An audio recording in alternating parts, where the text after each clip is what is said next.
Okay, what one's next? Next up, we have Go Back, Population 85. Yeah.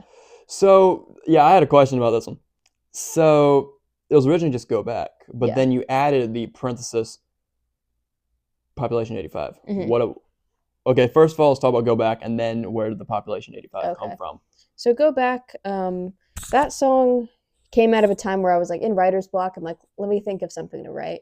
I went for a walk one night on my road, and I was watching like a bonfire my neighbors had in their field, because that's what like country people do. They just burn things in random fields. Can confirm. A bunch of cows watching the fire. It's what we do. and I don't know, it was just a very nice, like simple, quiet evening. And I was thinking, like, how often do I really just go outside and in the quiet and just like sit with my thoughts?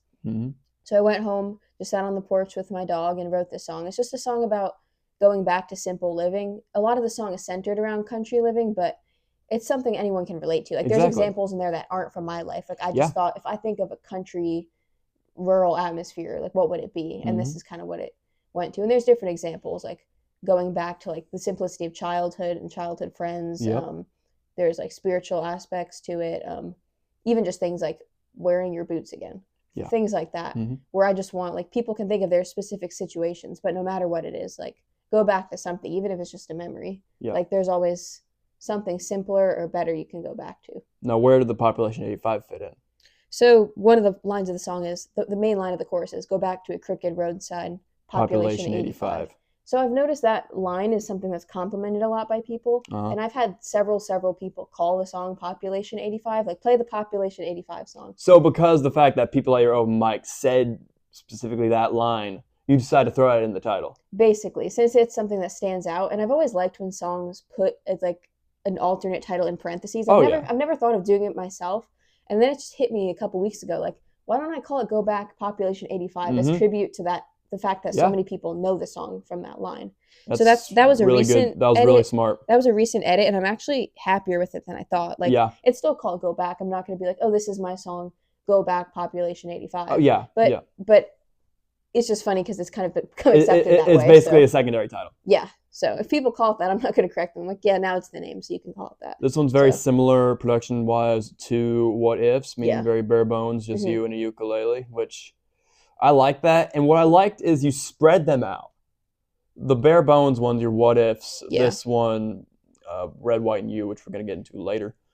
You spread those out.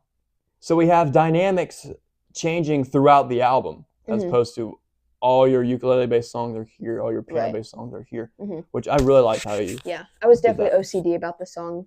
I'm just like that with albums anyway. I'm like, in terms of how the titles look, how the songs sound, different keys, try to keep the variation in there. Exactly. So I am happy with the order I ended up choosing, but I think Go Back was good. And when you're working on an album, you want to have some things that are different. You want to have different things just so your listeners don't get bored. Right. This was probably the easiest production on the list. When I say easy, I mean minimal track count. We only have 2, and then the master bus here as well. So let's just go ahead and listen to this. This is her raw vocal here. You first learn to smile. Got your first wheels.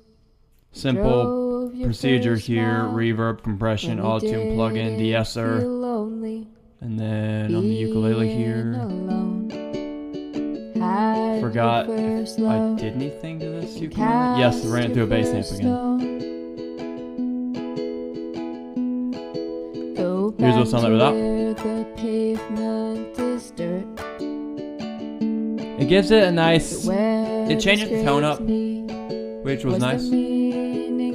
But very simple song considering the message was meant to be simplistic, and it was basically a song about going back to simple living. So she wanted this song to be simple, quote simple production because of that. Same with even the mastering, just a compressor and a limiter just to increase the volume of it. But this was pretty much it here.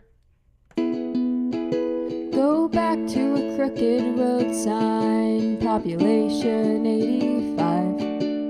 A steering wheel, 3-finger wave on the roads you learn to drive.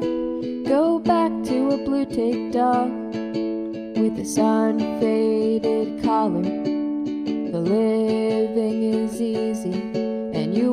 hard for $1 when your dreams all fall apart and your life is out of whack. The best way to get ahead is to go back. The only thing I really want to mention here is the ad-libs she does at the end, and then this will be it, really.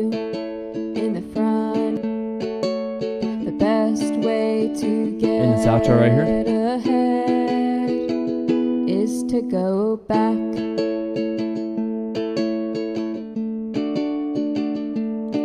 Go back. Go back.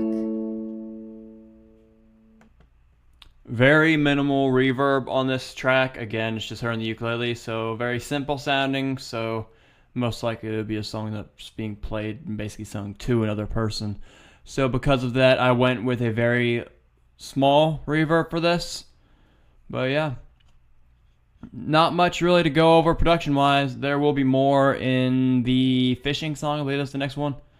But that's basically it. Go stream Tropes of Life. It's out on all platforms.